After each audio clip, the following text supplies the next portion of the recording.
सबसे बड़ी खबर छत्तीसगढ़ से निकल के सामने आ रही है। जैसे में देखा जाए कि छत्तीसगढ़ के जितने भी आशा आंगनबाड़ी कार्यरत थी, कहीं न कहीं मानदेय को लेकर के ज़्यादा परेशान हुआ करती थी, लेकिन अब उनको परेशान होने की ज़रूरत नहीं है। ऐसे में बहुत देखा जा रहा था कि छत्तीसगढ़ के आशा कर्मी जितने भी थी, कहीं न कहीं धरना दे रही थी, आंदोलन दे रही थी। ऐसे ही आंगनबाड़ियों का सेम हाल रहा करता था। जैसे कि देखा जाए कि आंगनबाड़ी जितना काम करती है, उनके काम को हिसाब से पैसा नहीं दिया जाता है।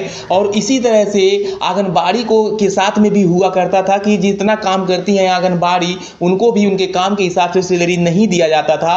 तो जिस तरह से राहत भरी खबर आई बिहार के छत्तीसगढ़ के संविदा कर्मियों के लिए, तो इसी तरह से छत्तीसगढ़ के जितने आशा आंगनबाड़ी हैं, इनके लिए भी बहुत कहीं ना कहीं बहुत बड़ी राहत बड़ी खबर आ चुकी है। तो अब आप लोगों को घबराने की बिल्कुल ज़रूरत नहीं है।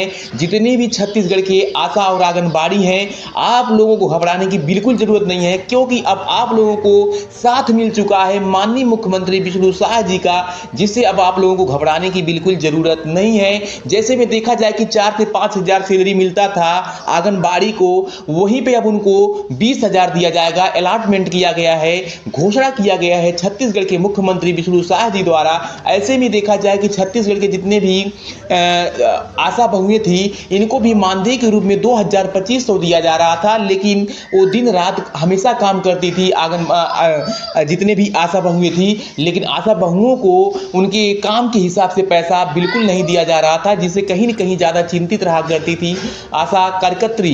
तो अब आशा कार्यकर्त्रियों को घबराने की बिल्कुल ज़रूरत नहीं है, क्योंकि विष्णु शाह जी का आपको साथ मिल चुका है और विष्णु शाह जी द्वारा एक घोषणा कर दिया गया है कि जितने भी छत्तीसगढ़ में आंगनबाड़ी और आशा कार्यकर्त्री हैं, इनको अब सैलरी 20 हज़ार दिया जाएगा, इससे कम बिल्कुल नहीं दिया जाएगा। और साथ ही साथ उनको टीएडीए भी मिलेगा, तमाम ऐसी जो भत्ताएं होती है भत्ताएं मिलेंगे, यानी जितना भी सरकारी गवर्नमेंट सरकारी कार्यकारिणी को मिलता है, जो भी फायदा वो प्रोवाइड करवाया जाएगा। तो अब आप लोगों को घबराने की जरूरत नहीं है। आप लोग आंदोलन खत्म करिए, आप लोगों को धरना देने की जरूरत नहीं है।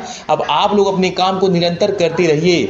तो छत्तीसगढ़ के जितना भी आंगनबाड़ी और आशा हैं, आप लोगों से मेरा निवेदन है कि आप लोग मुख्यमंत्री पे भरोसा करिए, आपको घबराने की बिल्कुल जरूरत नहीं है।